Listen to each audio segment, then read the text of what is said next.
शुरुआत होती है एक लड़की लैन को दिखाने से, जो बुरे सपने से डरकर जागती है, जिसके बाद वो अपनी केयर टेकर जो उसका ख्याल रखती थी उसके साथ मंदिर जाती है। हर बार की तरह केयर टेकर आज भी उससे शादी की बात करती है कि कर लो शादी उससे, अब तुम्हारी उम्र हो गई है। जिससे लैन समझ गई कि ये मेरे बचपन की दोस्त बाइक के बारे में बात कर रही है। लेकिन लैन ये कहकर बात को टाल देती है कि वो अभी मुल्क से बाहर गया है तो अभी बात न करी। मंदिर में लैन की नजर वहाँ लगे एक पोस्टर पर भी जाती है, जिस पर उसके पुराने दोस्त शिन की मौत के बारे में लिखा हुआ था, जिसकी कुछ दिन पहले ही मौत हो गई थी और वो बाइक का भाई भी था। लेकिन उसे नजरअंदाज करके वो घर आ गई, जहाँ इन्हें पता चला कि बाइक और शिन की मोम अपने घर में एक पार्टी रख रही है, जिसमें उसने इन लोगों को भी बुलाया है। ये सब इस बात से हैरान रह गए कि उस फैमिली ने काफी वक्त से हमसे कोई बात नहीं की और आज वो हमें बुला रहे हैं। और तो उनके बेटे शिन की मौत को अभी कुछ टाइम ही हुआ था, अब ये फिर भी उस पार्टी में जाती है, जहाँ बाइक की मोम सबका काफी अच्छे से वेलकम करती है। उन्हें देखने से बिल्कुल नहीं लग रहा था कि उन्हें अपने बेटे शिन की मौत का अफसोस है, पर वो यहाँ लैन को काफी गौर से देख रही थी। लैन को कुछ अजीब लगा, इसीलिए वो पूरे घर में घूमने लगी। उसे शिन के कमरे से आवाजें आने लगी, इसीलिए वो वहाँ चली जाती है। पर जब उसने महसूस किया कि कोई इस कमरे में आ रहा है, तो वो जल्दी से बेड के नीचे जाकर छुप जाती है, जहाँ पर पहले से एक लड़का मौजूद था जो लैन के साथ ही था। वो भी छुपा हुआ था और वो उसे डरा देता है। जिसके बाद ये दोनों बाहर आ गई। लैन के पूछने पर वो बताता है कि मैं यहाँ का सर्वेंट नौकर हूँ, जो बहुत ही खास हो। उसे नजरअंदाज करके लैन जब पार्टी में वापस आने लगी तो उसकी मुलाकात अपने बचपन के दोस्त बाई से हो जाती है, जो वापस आ चुका था। ये कुछ बात करती है, फिर इन्हें जाना पड़ता है। उधर पार्टी में बाई की मॉम लैन के डैड से उसकी शादी की बात कर रही थी। अब उसके डैड को लग रहा था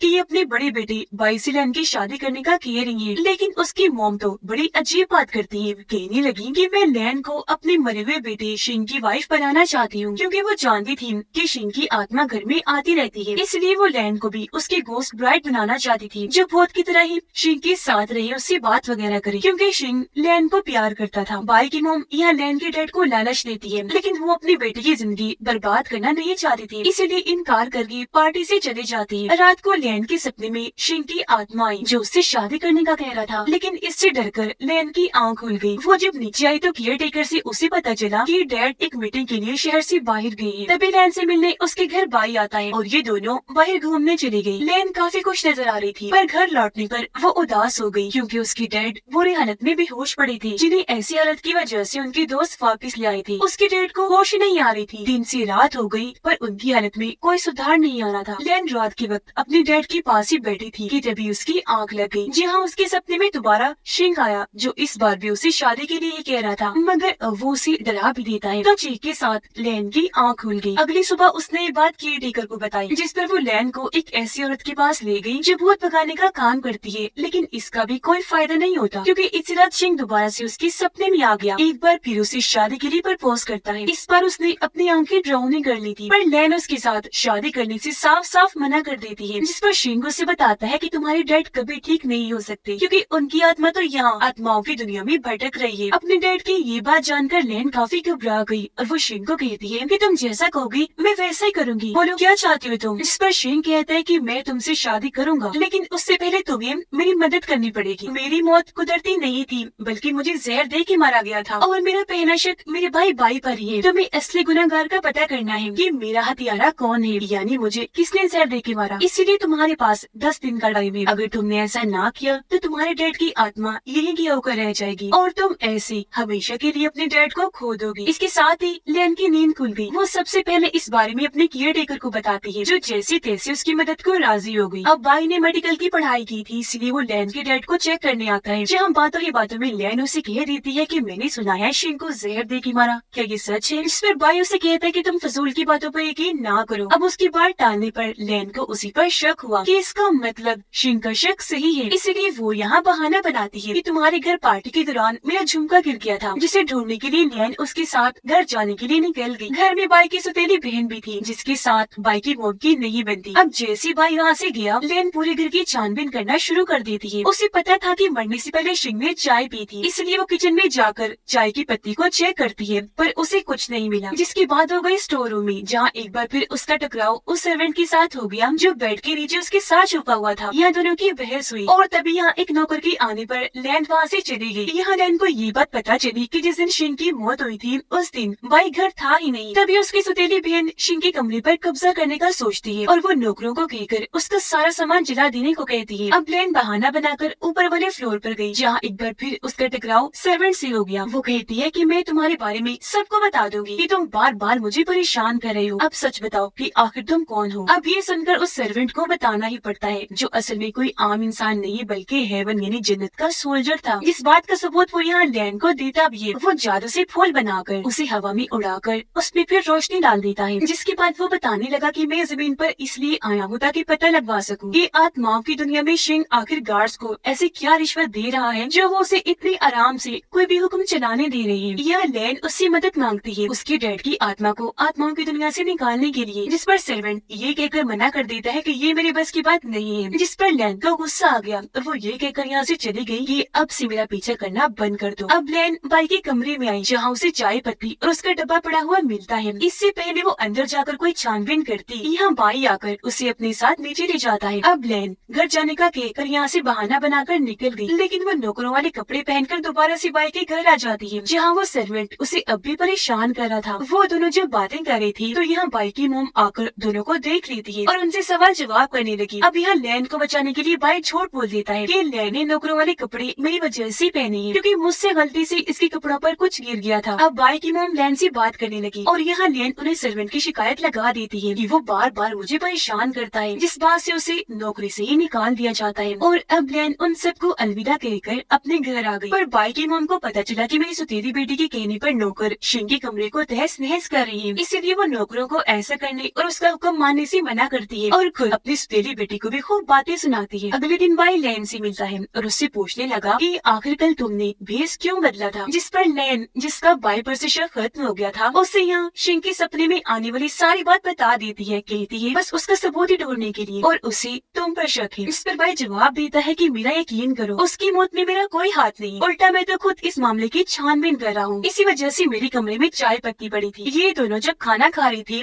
तो यहाँ बाई की एक दोस्त आ गई, जिससे अनकरीब बाई की शादी होने वाली थी। ये जानकर लैन को अच्छा नहीं लगता और वो उसे मिलकर ज्यादा खुश नहीं थी। और तो और अपने डैड को बचाने के लिए उसके पास दिन भी कम रह गए थे। घर आकर लैन इस सब के बारे में केयर टेकर को बताती है, जिसे इन्होंने अंदाजा लगा लिया ये बाई के दिल में लैन के लिए कुछ नहीं है, जब भी वो किसी और लड़की से शादी कर रहा है। बाई अपनी दोस्त को मंदिर दिखाने ले जाता है, जहाँ पर लैन और केयर टेकर पहले से ही मौजूद थी। यह मामले को समझते हुए केयर टेकर बाई की दोस्त को अपने साथ ले गई। लैन के चेहरे की उदासी देखकर बाई उसे बताता है कि मैं ये शादी मजबूरी में अपनी फैमिली के फायदे के लिए कर रहा हूँ। लेकिन यहाँ लैन उसे इस बारे में कोई बात ना करके शिंग की जानकारी के बारे में बात करती है, जिस पर बाई ने उसे बताया कि शिंग की एक नौकरानी से दोस्ती थी, जिसके बाद दोनों के बीच ताल्लुक बन गई। लेकिन फिर एक दिन शिंग ने उसे खुद ही नौकरी से निकाल दिया। उधर सर्वेंट, जिसे अपनी गलती का एहसास हो गया था, वो लैन के घर के बाहर अपने डॉग के साथ खड़ा हुआ प्रैक्टिस कर रहा था कि किसी से माफी कैसे मांगी जाती है। तभी यहाँ लैन और केयर टेकर आ गई। दोनों को अकेला छोड़कर केयर टेकर अंदर चली गई और सर्वेंट, जिसने आज तक किसी से माफी नहीं मांगी थी, वो यहाँ माफी के अल्फाज मुंह से निकालने की बस कोशिश ही करता रह जाता है, पर निकाल नहीं पाता। जिस बात पर लैन गुस्सा करके घर के अंदर आ गई। दरवाजा उसने बंद कर दिया था। अब लैन को उस नौकरानी के घर का पता भी मिल गया था, जिससे शिंग का ताल्लुक बन गया था। बाई, जो अपने दोस्त के साथ शादी की डांस की प्रैक्टिस कर रहा था, वो लैन के साथ जाने की बात करता है, क्योंकि उसे लैन की फिक्र थी। वो उसकी मदद करना चाहता था, जिस पर उसकी दोस्त मान गई और ये दोनों अगले ही दिन उस सर्वेंट के घर के लिए निकल गए, जो दूर गाँव में रहती थी। यहाँ आकर उनकी मुलाकात सर्वेंट से होती है, क्योंकि वो भी यहाँ इस सिलसिले में छानबीन करने आया था। सबसे पहले उस लड़की से बात करने वो जाता है, पर उसे चीजें मारकर वो लड़की यहाँ से भगा देती है। फिर जाती है लैन, तब उसकी बातें सुनकर वो सर्वेंट लड़की बात करने के लिए मान जाती है। वो उसे अंदर लेकर गई, जहाँ लैन को ये देखकर काफी हैरत हुई कि वो लड़की माँ बनने वाली है और ये बच्चा भी शिंग का ही है। तब सर्वेंट लड़की बताने लगे कि शिंग ने और मैंने शादी कर ली थी, मेरा बच्चा भी होने वाला हो गया था, लेकिन एक दिन मैंने शिंग को किसी और लड़की के साथ क्लब जाते हुए देखा। मुझे बहुत गुस्सा आया। मैंने जब इस बारे में शिंग से पूछा तो एक तो उसने मुझसे ताल्लुक खत्म कर दिया, दूसरा नौकरी से भी निकाल दिया। अभी दूसरी लड़की कौन थी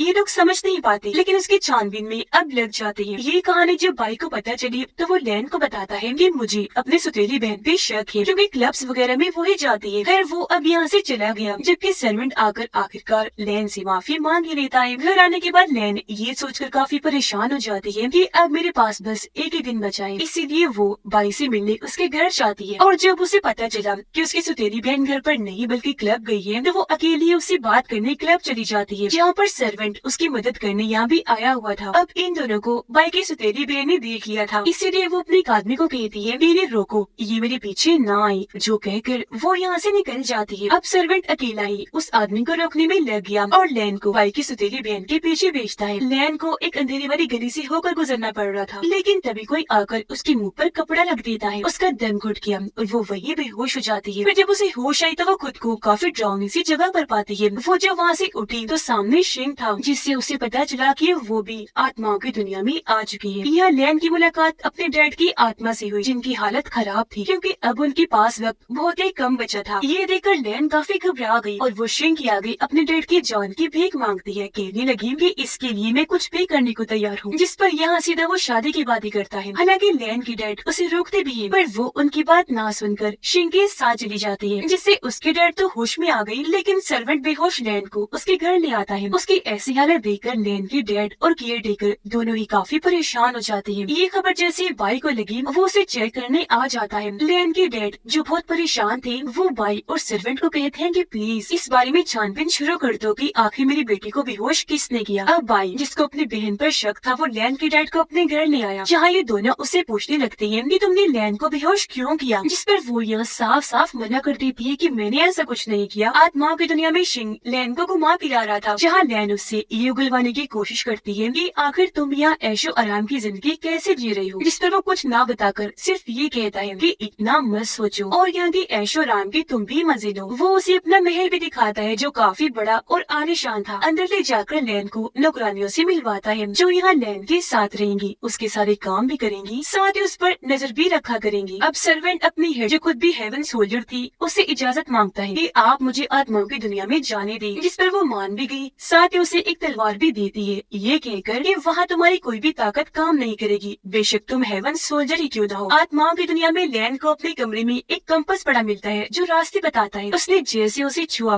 वो बाई के सपने में पहुंच गई, जहाँ वो उसे अपनी और शिंग के बारे में बता देती है और ये भी कहती है कि आपकी फैमिली को शिंग के लिए फिक्र करने की कोई जरूरत नहीं है, वो वहाँ बहुत खुश ऐश में है। अब जैसे ही बाई सपने से जागा वो सीधा अपनी मोम के पास आता है जो शिंग की चीजें जला रही थी, ताकि ये सारी चीजें आत्माओं की दुनिया में उसके पास पहुँच जाए। ये देखकर बाई को गुस्सा आया और वो अपनी मोम को कहता है कि शिंग को आपने ही बिगाड़ के रखा है, जो इस तरह आप उसके मरने के बाद भी उसकी सारी ख्वाहिशें पूरी कर रही है। अब वो तो बोलकर चला गया, लेकिन उसकी मोम को कोई फर्क ही नहीं पड़ा। उधर शिंग भी अपने मोम के बेचे हुए सामान को देखकर खुश हो जाता है और उनसे मजे करने लगा। इस सामान में लैन को एक लाल रंग की किताब मिली, जिसे उसने जैसे हाथ में लिया शिंग फौरन उससे वो किताब छीनकर एक बॉक्स में बंद कर देता है और कहता है कि ये किताब पानी से दूर रहे तो ठीक है, और तुम भी आइंदा की बात इस किताब से दूर ही रहना। अब लैन जब बाहर आई तो उसकी मुलाकात यहाँ सर्वेंट से हो जाती है, जो उसकी मदद करने आखिर यहाँ आ ही गया था। अब उसे भी आत्माओं की दुनिया में देखकर लैन काफी हैरान रह गई। इनकी बातचीत के दौरान लैन उसी लाल रंग की किताब के बारे में बताती है, जिसकी छानबीन करने ये दोनों शिंग के महल आ गई, जहाँ शिंग लैन के साथ शादी के डांस की प्रैक्टिस करने लगता है। पर तभी यहाँ एक नौकरानी आ गई जो शिंग को कहती है, सर माफ कीजिएगा डिस्टर्ब करने के लिए, पर आपसे मिलने कोई आया है। अब शिंग तो वहाँ से चला गया, लेकिन लैन जिसको शक था वो भी उसके पीछे पीछे जाती है। जिससे शिंग बात कर रहा था उसका चेहरा तो वो नहीं देख पाती, लेकिन उसके हरे रंग के जूते जहन में रख लेती है। इस बारे में भी उसने आकर सर्वेंट को बताया और अब ये दोनों ठोस सबूत की तलाश में निकल गए। पूरे महल की तलाशी लेने लगी, जहाँ एक खुफिया कमरे में आने के बाद इन्हें वो किताबों वाला बॉक्स भी मिल जाता है। जमीन पर केयर टेकर एक काला जादू करने वाली औरत की मदद से आत्माओं की दुनिया का दरवाजा खोलने की कोशिश कर रही थी। उधर बॉक्स की रखवाली करने वाला एक शैतान इन पर हमला कर देता है, लेकिन लैन उसके सर पर पत्थर से वार करके उसकी जान ही ले लेती है। बॉक्स खोलकर एक लाल किताब ये अंदर से निकालती है। यहाँ लैन को शिंग की बात याद आई कि किताब को पानी से दूर रखना चाहिए, इसलिए वो किताब को वहाँ के पानी में डबो देती है, जिससे अगले ही सेकंड में वो किताब काले मोती में बदल जाती है। जिसे देख सर्वेंट समझ गया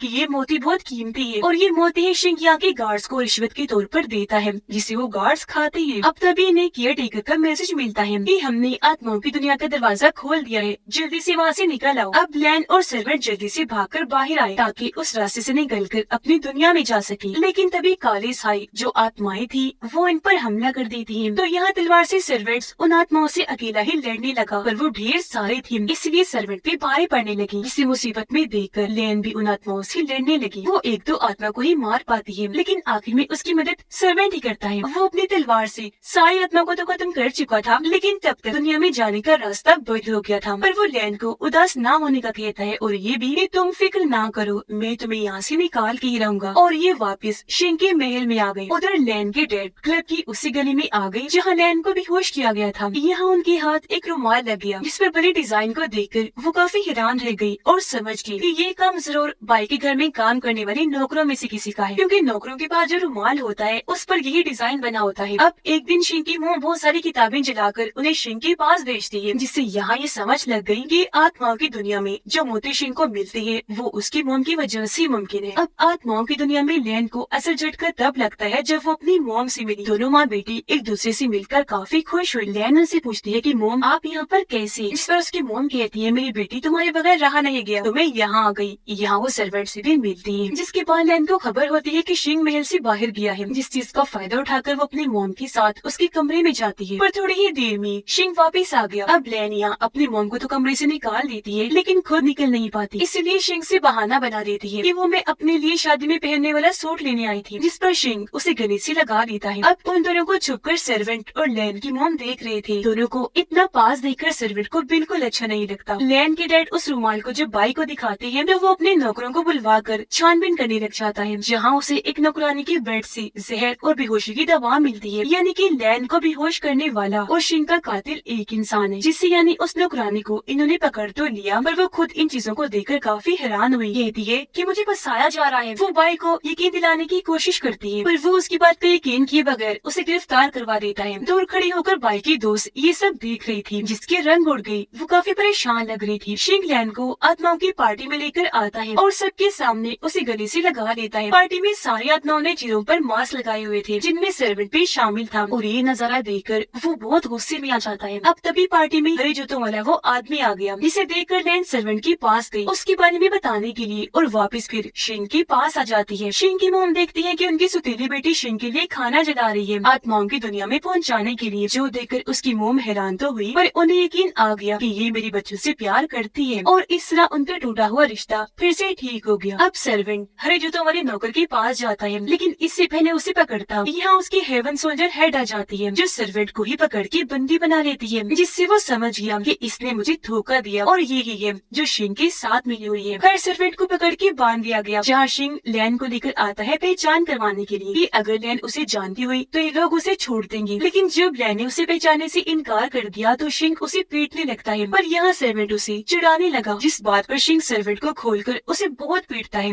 फिर वापस लाकर बंद कर देता है। जहाँ थोड़ी ही देर में लैन आई और सर्वेंट को बंधा हुआ देखकर खोलने लगती है। अब सर्वेंट जो काफी जख्मी हो गया था उसे डांटता है कि तुम यहाँ क्यों आई? हो सकता है ये शिंग की चाल हो और वो कहीं यहाँ आ ही ना जाए। उसका ये बात करना ही था कि तभी सच में यहाँ शिंग हेवन गार्ड के साथ आ जाता है, क्योंकि उन्हें पकड़ने के लिए शिंग ने ये सब जाल बिछाया था। शिंग की मोम को उनकी सुतीली बेटी काफी समझाती है कि आप शुरू से ही शिंग को बिगाड़ती आ रही है और ये बात सच है। अब उसकी बातों का शिंग की मोम पर असर हो गया। उन्हें एहसास हुआ कि हाँ मैं गलत कर रही थी और आइंदा से शिंग की कोई भी बात मानने से इनकार कर देती है। बस डर इस बात का था कि वो कोई नुकसान न पहुंचा दे इन्हें। शिंग वहाँ लैन के धोखे से भी काबू हो गया और वो उन दोनों को पीटने लगता है। ये देखकर लैन की मोम मास्क लगाकर खाना उठाती है और उन्हें पार्टी वाली जगह पर फेंक देती है। अब खाने को सुनकर भूखी आत्माएं वहाँ बेकाबू होकर खाने पर टूट पड़ती है। यहाँ हलचल मच गई और तब शिंग को ये सारा मामला सुलझाने जाना पड़ता है, जिसके बाद अब लैन, उसकी मोम और सर्वेंट यहाँ से निकलने लगे और जो गार्ड इन पर नजर रख रहा था ये उसे भी मार देती है। ये वहाँ से निकलकर बाहर आई ही थी कि तभी इनका रास्ता रोकने वहाँ शिंग आ जाता है। अब यहाँ से बाहर निकलने के लिए सर्वेंट को अपना खास किस्म का छोटा सा टर्टल कछुआ चाहिए था, जो भी अब शिंग के कब्जे में था। अब सर्वेंट को यहाँ एक आइडिया आया,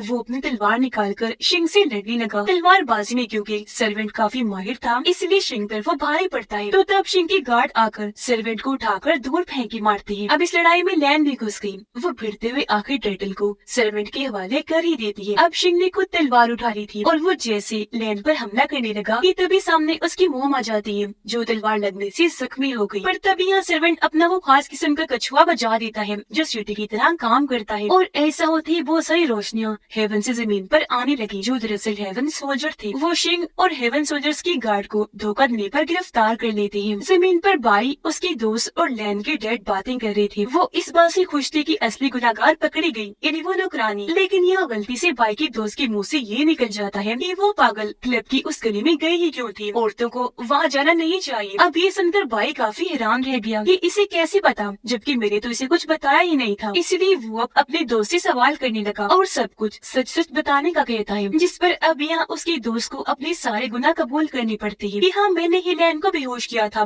और शेन की कातिल भी मैं ही हूँ। और अब वो सबसे चौंका देने वाली बात बताती है। वो बाई को कहती है कि शेन के साथ जिस लड़की का चक्कर था, जो क्लब्स भी जाती थी, जिस वजह से नौकरानी को शेन ने निकाल दिया, वो लड़की और कोई नहीं बल्कि मैं ही हूँ। मैंने शेन के साथ मिलकर तुम्हें धोखा दिया और इसी बात को लेकर शेन मुझे ब्लैकमेल करता था। मुझे कुछ समझ नहीं आई तो मैंने उसे कत्ल करने का कदम उठाया। ये जानकर बाई का दिल जैसे टूट ही जाता है और अब यह सारे गुनाह कबूल करने पर लेन की डैड पुलिस को यहाँ बुलाते हैं और उसे गिरफ्तार करवा देते हैं। आत्माओं की दुनिया में लेन ने अपनी गोद में अपनी जख्मी माँ को लिया हुआ था, जो वहाँ दम तोड़ देती है, लेकिन उनकी आत्मा को सुकून मिल गया था क्योंकि वो नेक थी। और तभी काली जड़ें लेन के पूरे जिस्म में फैल जाती है, जिसके साथ ही वो बेहोश हो गई और सर्वेंट उसका सर अपनी गोद में रख के रोता ही रह जाता है क्योंकि उसे लग रहा था कि लेन जैसे मर गई हो। और अब थोड़ी ही देर की बाद असली दुनिया में हम लेन को जागता हुआ देखते हैं, जिसे दोबारा सही होता हुआ देखकर सारे काफी खुश हो जाते हैं। कुछ दिन के बाद बाई लेन को शादी के लिए प्रपोज कर देता है, पर वो कोई जवाब नहीं देती। उसे दरअसल सर्वेंट की याद आ रही थी। उसने जैसे उसके बारे में सोचा, अगले ही पल वो यहाँ आ जाता है, लेकिन वो उससे पूछती है कि अब तुम यहाँ क्यों आए, क्या वजह है बताओ। जिस पर वो बताता है कि तुम आत्माओं की दुनिया में काली जड़ों की वजह से सच में मर गई थी, पर तुम्हारी आधी जिंदगी के लिए मैंने कुर्बानी दी। मैंने अपनी पूरी जिंदगी की मेहनत को अपनी हेड को दे दिया, जिसके बाद उसने तुम्हें दुनिया में भिजवाया जिंदगी देकर, और अब मुझे दोबारा से हेवन सोल्जर बनने के लिए मेहनत करनी पड़ेगी नए सिरे से। ये सुनकर लैन को उसके लिए ख्याल आया और वो कहती है कि मैं इसमें तुम्हारी मदद करूंगी, और वो मना करके वहाँ से चला जाता है। अगले दिन लैन जब अपने डैड से बात करती है तो वो उसे समझाती है कि बेटा हमेशा खुश रहो, जिस पर अगले ही दिन लैन सबके लिए अलविदा का नोटिस लिखती है क्योंकि वो दुनिया की सैर को जा रही थी। बाई के लिए वो खत में ये लिखती है कि मैं अभी शादी के लिए तैयार नहीं हूँ और हाँ वापिस आकर सोचूंगी इस बारे में, तब तक तुम भी अपने सपने पूरे कर लो। जिस पर अब बाई अपनी मेडिकल की पढ़ाई पूरी करने के लिए दूसरे मुल्क के लिए निकल जाता है। समंदर किनारे आकर लैन फिर से सर्वेंट को याद करने लगी, जो दोबारा वहाँ आ जाता है। लैन फिर से उसकी मदद करने का कहती है, जिस पर इस बार वो मान भी जाता है। इस बात से लैन खुशी खुशी उसके गले से लग जाती है, जिसे सर्वेंट को काफी अच्छा लगा। वो बस सोचता ही रह गया। निकलने से पहले सर्वेंट अपना बाजू चेक करता है, जहाँ पर भी लैन जैसी काली काली जड़ें थी जब वो आत्माओं के दुनिया में थी, जिसका मतलब कि अब सर्वेंट को भी कोई खतरा है, लेकिन ये दोनों मिलकर हर खतरे से निपट लेंगे। खुशी खुशी अपना सफर शुरू करने का फैसला करते हैं और इसी के साथ ये सीजन इधर ही खत्म हो जाता है।